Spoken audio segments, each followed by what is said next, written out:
Episode 23 of Speculate to Accumulate. We are back, as promised. A few people in the comments last week when we had a week off, there was thought that were it. Told you we'll be back. Needed that week off really because, I don't know, it was just... Seems to have gone stale, didn't it? Yeah, just erase our memory and go again. Yeah. New camera, so it might make us look uglier than we actually are, but who knows. But we'll bang straight on. Actually, before we get started, as always, this podcast is brought to you by Faded Barbershop here in Leyland. So if you are looking for a haircut, go and see Kane and the boys, and they will sort you out. Straight onto the fourfold this week. Back to a fourfold. I'll kick things off. So the first pick is going to be Plymouth Argyle to beat Stevenage. So Graham medal winner Wesley Stevenage sit second from bottom, whilst Ryan Lowe's Plymouth sit fourth, just a point away from the automatic promotion places. Unbeaten in 3, and they've won 4 of the previous 5 games. Stevenage have failed to win a home game in the previous 7 home fixtures, and Plymouth have won the previous 3 aways. And the young lad Jeff got for Plymouth looks a talent. So I fancy quite a big scoreline there as well. So yeah, first pick, Plymouth Argyle to beat Stevenage. The second pick is going to be Salford to beat Oldham. We've been avoiding Salford for some time after they let us down earlier in the season. And they became very, very unreliable. But they're starting to find a bit of form again with recent home wins against Accrington, Port Vale and Crewe in the last 5 home games. And they won the recent reverse fixture, I think it was the 29th of December, somewhere around then. And they won that 4-1 as well. Do you want a fact about Salford? I'm pretty sure this is a fact. I've not even done no facts this week. You think it's a fact? No, I'm pretty sure you'll confirm it. They hold the transfer fee record in the non-league when they signed Adam Rooney for $3 million, weren't it? From Aberdeen. I'd be very... He gave up playing in the Europa League qualifiers for Aberdeen to go and play in the conference. I know. I'd be surprised if somebody's beat that in the non-league. I don't think they will have, would they? Money talks. Yeah. Third pick is going to be Exeter to beat Colchester. So it's joint top of the league. Exeter are up against 7th place Colchester. Exeter being unbeaten in 13 games at home, winning 10 of those games, drawing 3. Colchester only winning 1 in the previous 5 away games that they've played. Exeter have beaten Colchester on the previous 3 meetings when the sides have met. And Exeter have won the previous 5 games in a row, so I do fancy them making it 6. Quite a good defence as well, Exeter, aren't they? Most of the wins at home are to 0, usually. So, yeah, a bit of Exeter. A lot of West Country teams. Well, 2 West Country teams. Not many, is there? True, or... And the final pick on the fourfold is going to be Burton at home to Accrington Stanley. Burton have won the last 4 home games, whilst Accrington are winless over 90 minutes in the last 5 games. They did have a away win at Fleetwood on penalties. And the other 4 they've lost. Burton won the last 2 home meetings convincingly with 5-2 and 3-0 scorelines. Lovely. So the fourfold is as follows. We're going to have Plymouth Argyle to beat Stevenage. Salford to beat Oldham. Exeter to beat Colchester. And Burton to beat Accrington.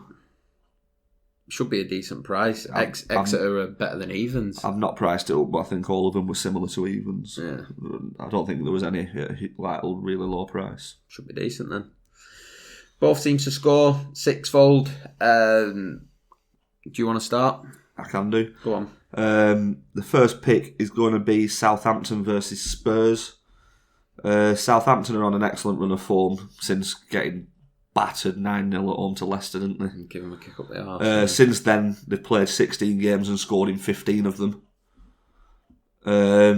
Spurs are without Harry Kane for the foreseeable future, but with Son, Lucas, Lamella and Ali, they're not really lacking firepower against a side that's shipped 49 goals this season across all competitions. Jesus, that many. Second pick is going to be Scunthorpe versus Crewe. So Scunthorpe's previous 5 games have all landed both teams to score. Crewe's previous 5 games have 4 out of 5 have landed both teams to score. Crew have scored in all the previous 5 away games. 16 points separate the two sides, with it being 14th versus 3rd. However, Crew do concede away from home, and Scunthorpe are more than capable of scoring at home. So yeah, Scunthorpe versus Crew. The third pick is going to be Stoke versus Swansea. Swansea have scored in 4 of the last 5 away games, and they've been battered in 3 of those, so it shows that even when they're well beat, they're capable of scoring a goal. Stoke, after a horrible start to the season, have come into some form, scoring 10 goals in the last 6 games, and 4 of the last 5 head-to-head games have landed both teams to score, including this season's reverse fixture that cost us a bet. Yeah, did. It was bottom of the league, beating top of the league away. And the prize was stupid, and we said to even each money other, on Swansea at home to Stoke, top of the league versus bottom. And it's Bet365 sponsor Stoke, don't they? So it's a bit like, do they know something that we don't know? Yeah, we're a bit dodgy, that, weren't it? We even said in the podcast as well, was like, why the fuck are they evens at home to top of the league versus bottom of the league? It didn't make sense. Bent in it.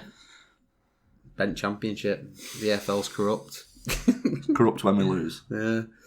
This will be the 4th, won't it? The 4th pick on the both teams to score is going to be Peterborough versus Rotherham. So it's 8th versus 1st, with only 7 points separating the two sides. And Peterborough are coming off the back of a 4-0 victory versus Wickham. Wickham, I think, are gone now. 7 points separating 1st and 8th in League One. Very, very tight. Rotherham have landed both teams to score in the previous 6 away games, which I found really impressive. And the last time these two sides met, it finished 2-1 to the posh, to Peterborough. So yeah, the 4th pick, Peterborough versus Rotherham. The 5th pick is going to be West Ham versus West Brom. West Brom have landed both teams scoring 4 of the last 5 home games, whilst West Brom have landed both teams scoring 4 of the last 5 away games. West Brom's last 5 aways have involved 14 goals, whilst West Ham's last 5 homes have involved 18, suggesting this could be a very open game with plenty of goals. West versus West. FA Cup, man, isn't it? Yes. And 2 of mine are. Yeah. The 6th and final pick on the both teams to score, we're going to go down to the Vanarama Conference. So it's going to be Hartlepool versus Stockport. So Jeff Stelling's beloved Hartlepool sit 11th place against 8th place Stockport, with 5 points separating the two sides, who both look to seal a place in the playoffs. Stockport have landed both teams to score in 4 out of the previous 5 away games, and Hartlepool have only failed to score in 1 of the previous 5 home games. So I'd fancy a lot of goals in this game, with them being both playoff pushers. Let's get into the Holy Grail, League 2. Big step. Yeah.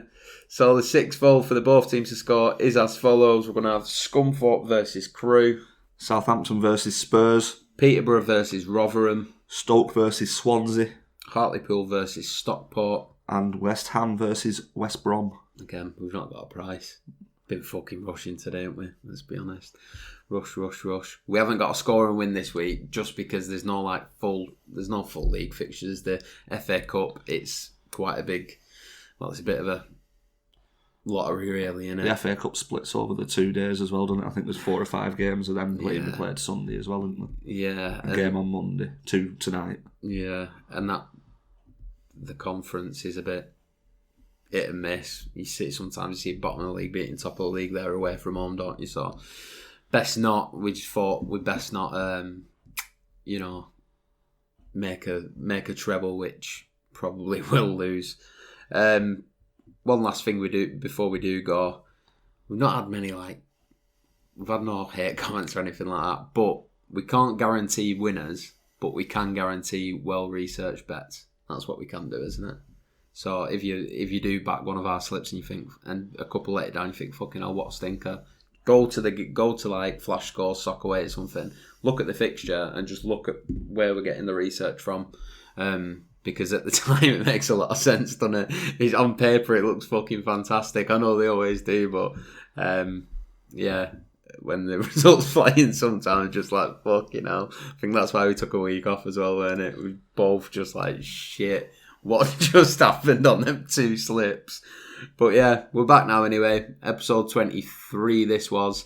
If you are new to the channel, if you hit that subscribe button down below and the bell next to it, you will get a notification every Friday when we do upload, ready for the 3 p.m. kickoffs on the Saturday.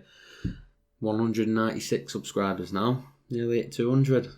There is also a fella in the comments that keeps mentioning an over 2.5 accumulator. I know, so that might be something that we'll look into soon. Yeah, Liam Varney, I think his name is. We will look into it soon. This week we have been quite pushed for time, as it has been quite rushed. However, we have done our research still. We had our provisionaries, the bets we was going to do, the teams we had in mind from earlier on in the week, but then, yeah, we've not had a chance to do the scoring win or anything. No. So we'll keep it at that. Nice and short. Although this video probably will be over 10 minutes, so nice and short. But until next week, peace.